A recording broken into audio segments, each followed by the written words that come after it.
Welcome everyone to the Direct Agents Q4 countdown, leveraging retail media analytics and influencer strategies. Let me introduce myself. My name is Monica Farag. I'm the Director of Growth Strategy at Direct Agents. For those of you that are unfamiliar with Direct Agents, we are a 20-year-old independent and minority-owned digital marketing agency. We specialize in driving sales growth across .com and marketplaces. We have about 2 decades under our belt of dealing with the holiday frenzy. So we're really excited to talk to you about setting yourself up for success this holiday season.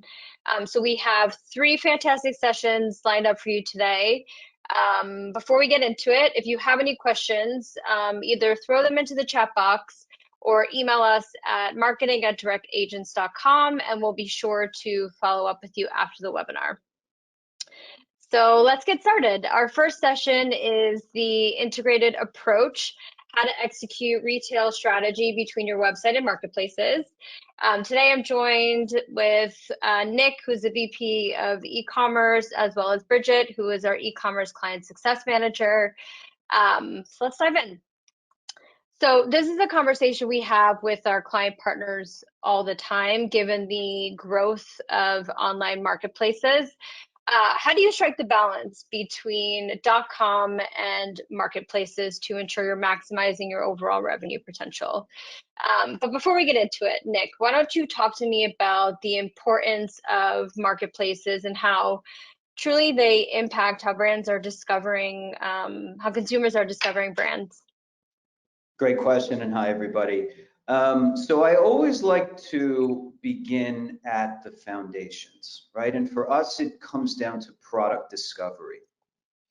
These days, that process usually takes place on social first, and then the actual searching for those products are happening on marketplaces. Very rarely do we see websites as either the first 2 steps in that overall discoverability process. Marketplaces these days have really become sort of the tried and true discoverability and search destination for most consumers in this country.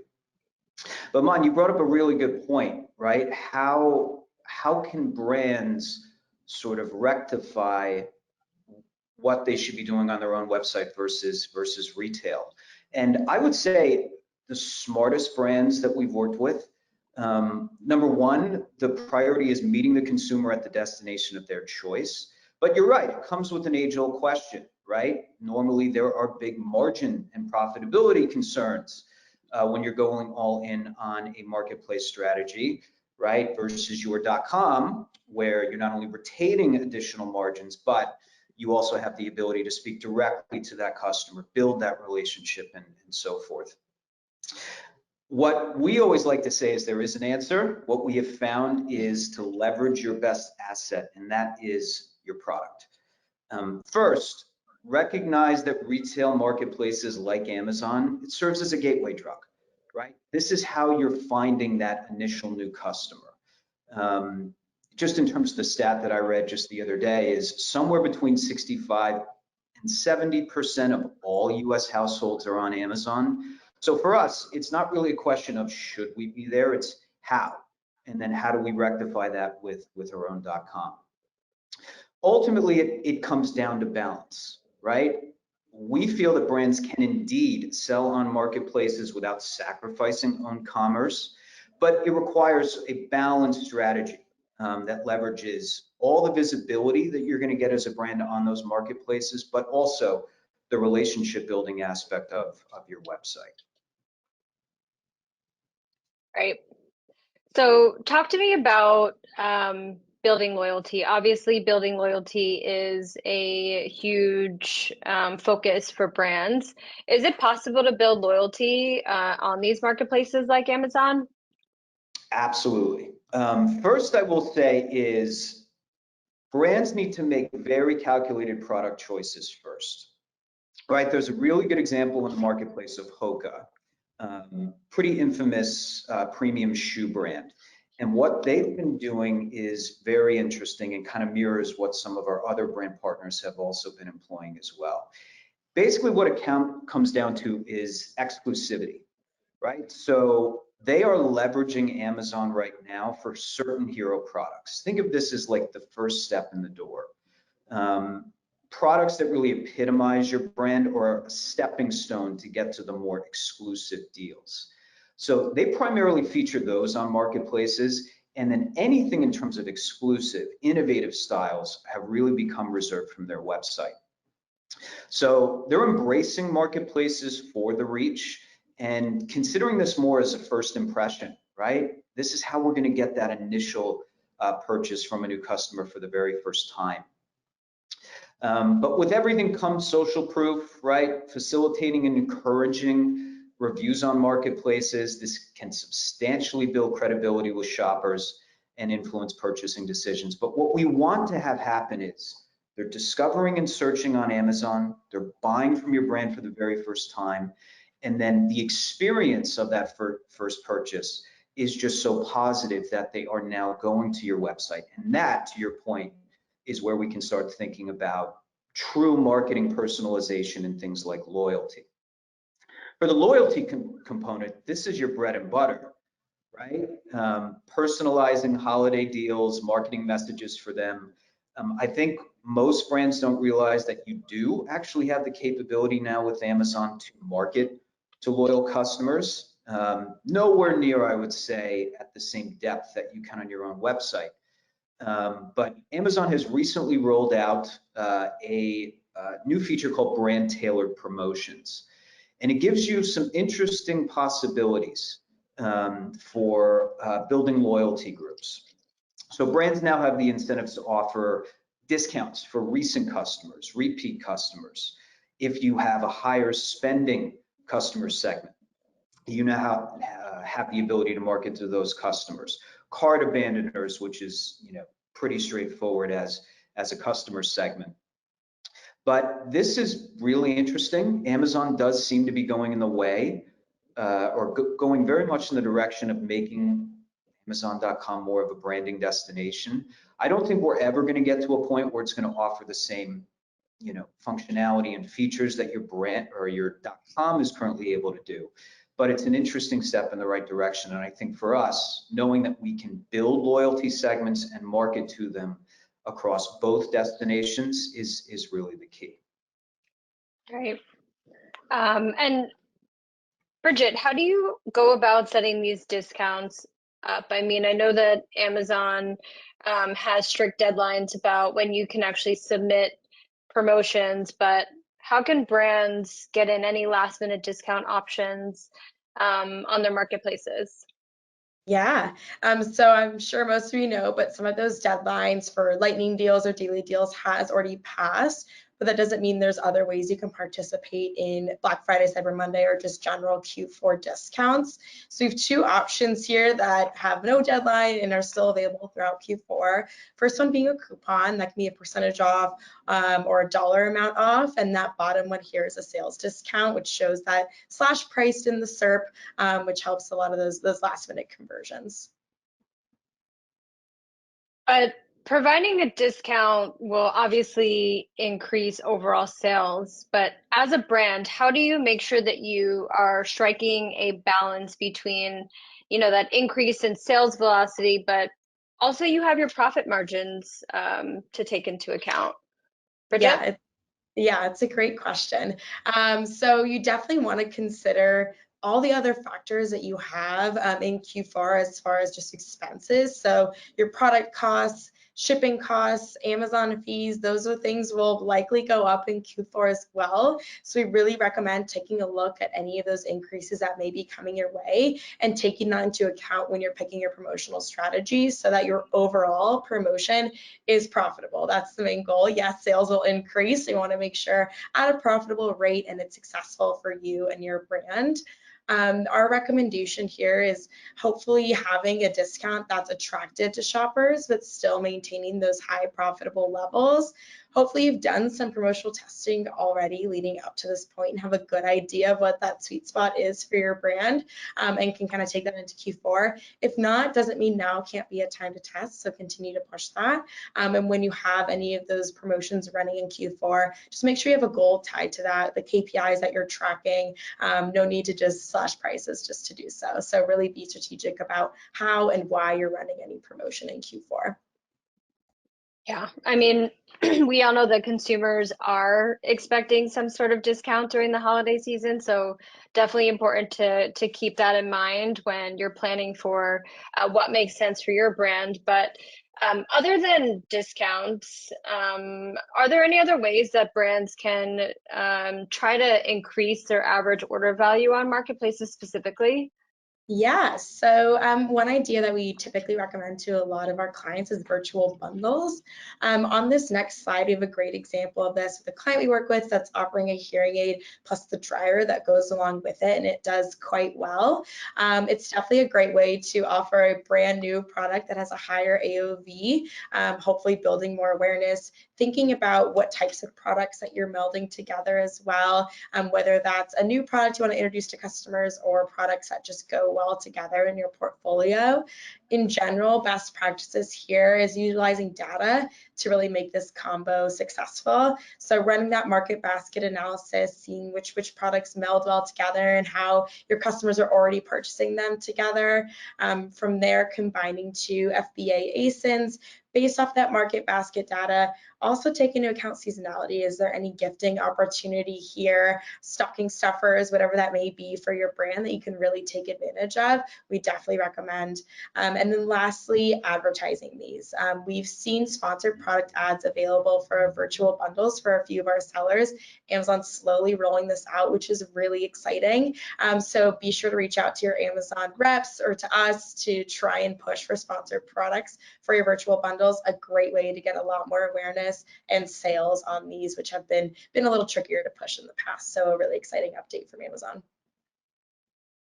Does virtual bundling cost anything for the seller, or is it a easy lift for them? Yeah, it's easy. It's truly just creating a new ASIN with two products that you already have in FBA. That's the one caveat. Can't be FBM, but really easy to do within Seller Central and always worth testing out. Okay, that's good to know. It's a light lift. Yeah. Let's talk about gifting. Obviously, adding additional value for consumers in the sense of providing some sort of gift wrapping or additional high quality experiences from a gifting perspective. Obviously, this is way easier to do on your .com, but is there any option on Amazon to add some sort of value from a gifting perspective? Yeah, great question. We definitely want to make sure we have that strong gifting experience on Amazon that you're offering on your .com. Obviously, there's always limitations on each of these marketplaces, but two things here that we really recommend. One, FBM gift boxes. If you already have some sort of gift box you're offering on your .com, very easy to just offer this as the FBM ASIN within Seller Central, and you're able to really curate that branded experience. It's going to be from you directly, your packaging. You're able to curate those products within those gift boxes and then offer that on Amazon as well. We've seen a lot of our clients really take off when doing these during Q4 and gifting periods. Definitely a great new addition to your overall portfolio. And then secondly, another recommendation here is actually within Seller Central. A very, very easy thing to turn on is just make sure you're offering gift messages and wrapping through Amazon. There's no reason not to make it that much easier for someone to just buy a gift to send to their loved one through Amazon directly. Truly just go to Seller Central, settings in the upper right hand corner, gift options, and then just make sure you're enabling both gift messages as well as gift wrapping. Very easy just to turn this on directly, and then customers will have that option to select this is a gift, add a message, add that gift wrapping, and it makes holiday shopping so much easier. So again, no additional lift really from your end. It's just a matter of checking these boxes and make sure you're offering that to customers. Yeah, it adds a nice touch whether you're getting it from .com or Amazon. Um, Let's talk about brand presence and really curating that experience for a consumer, whether they're shopping for you on .com or on Amazon. I imagine that, Amazon is quite limited in what you can do from a branding perspective, but are there any tools that sellers can leverage to ensure they are creating that holistic experience on Amazon? Yeah, most definitely. As we all know, it can be really tough to have your brand be represented well in these marketplaces.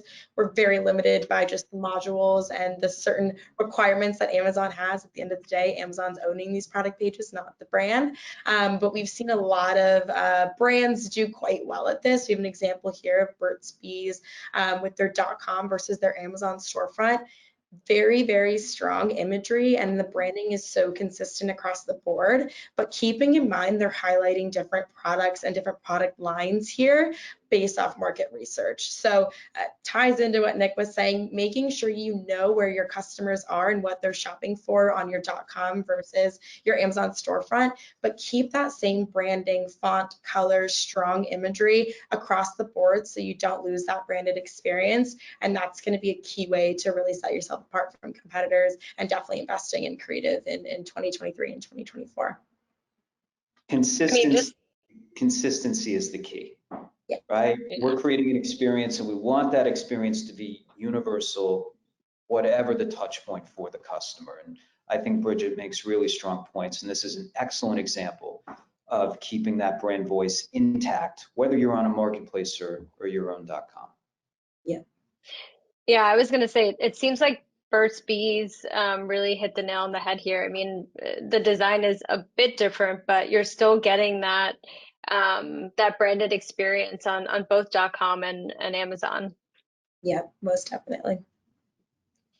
Okay, so let's talk about discoverability. So obviously on Amazon, we know that certain keywords are going to help your pages index when consumers are searching for you. Does that change during the holiday season? I mean, can brands leverage any holiday specific keywords to help increase that discoverability during the holiday shopping time? Yeah, great question. Definitely important to take a look at your SEO going into the holiday period and find room for opportunity here to reach net new customers through a lot of these really seasonal terms that are going to be very crucial. However, we do always have the caveat of first doing a lot of keyword research for your category and finding some of those seasonal terms that'll be most applicable to you. But don't leave behind your evergreen strategy. We've done a lot of keyword research for a bunch of different categories here at DA. What we've really found is, yes, there's a spike across the board, but a lot of times the spike on some of these seasonal keywords, search volume wise, is not even as high as the evergreen.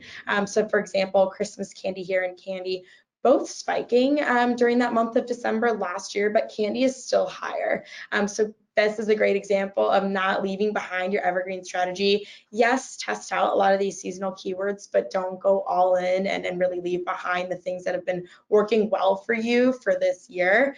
And also finding these new terms like stocking stuffers can apply to a lot of different brands, a lot of different products. It's going to be quite competitive, but know that it has been going down in search volume year over year.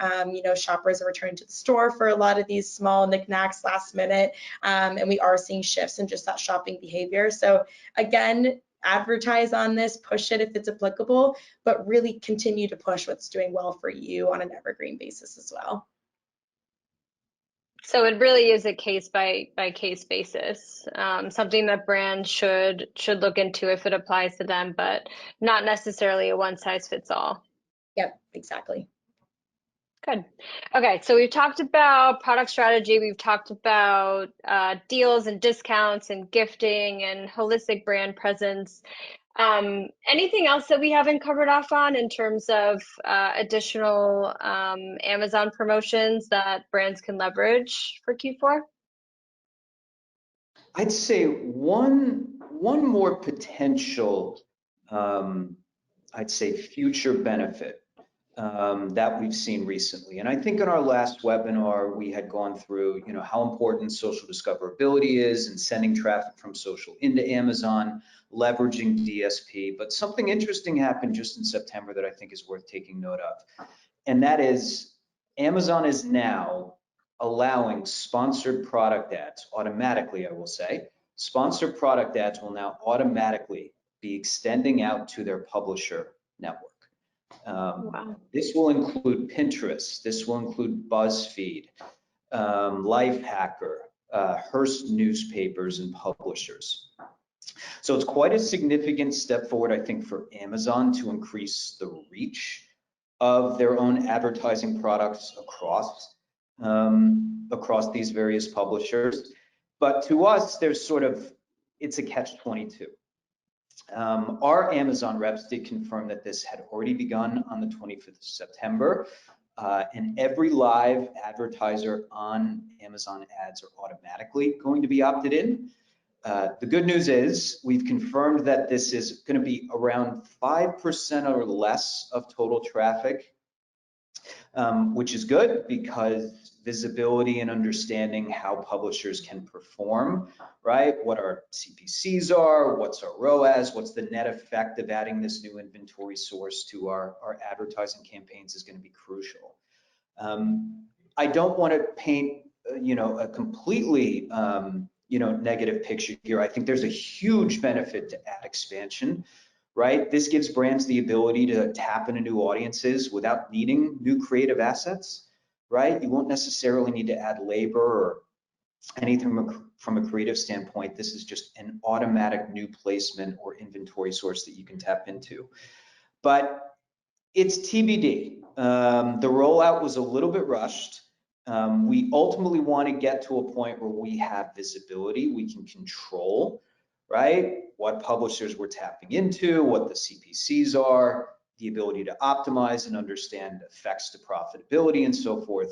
But I do think long-term, this is a pretty exciting addition to extending the reach of your Amazon ads across the larger web. So one last thing that we think is definitely worth noting for brands this Q4. So, Nick, just a quick question on this point. Does this cost brands any extra in terms of investment to expand their ads off of Amazon?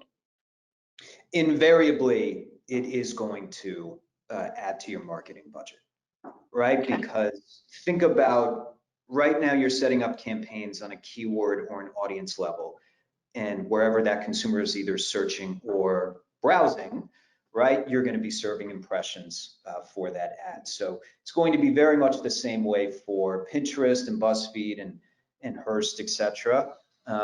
It is offered on a CPC, so that should give brands a little bit more peace of mind, right, that they're only going to be paying when it comes to clicks and is driven into a product page.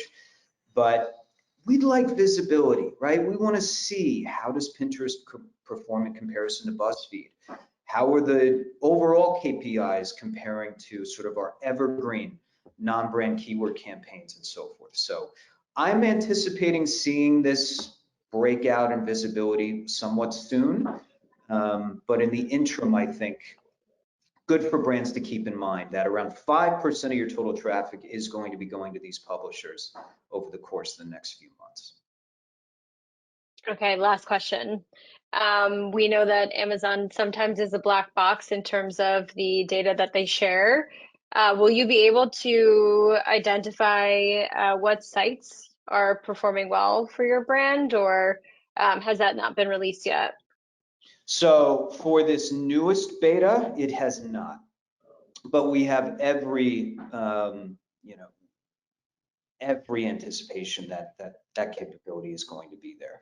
You can see publisher or website breakouts within DSP campaigns now.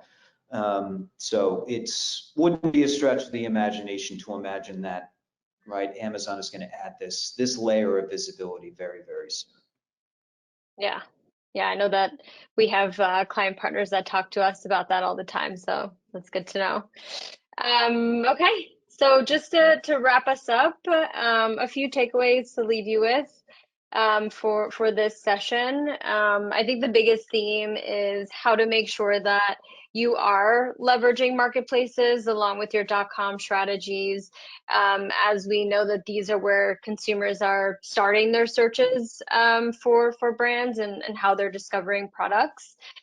Making sure that there is consistency between your brand, both on .com and Amazon, through your storefront or even through, some sponsored brand campaigns. Figuring out what pricing works for you, right? We understand that there is some rev share happening on marketplaces, so making sure that you're taking profitability into account when setting prices, as well as those promotions that you're running during this time. Try to curate some sort of gifting experience for consumers to add that level of curation, I would say, to add value for consumers when they're purchasing your products on Amazon. And looking into your holiday SEO strategies, right? Making sure that you're intentionally taking a look at if there are any keywords that should be added to your product detail pages or should be targeted from a PPC perspective, to make sure that you're not missing out on that added traffic. So thank you, Nick and Bridget, for joining me on this session today. Again, if you have any questions, feel free to email them to us at marketing@directagents.com. Thank you both. Thanks, Mon. Thank you, everybody.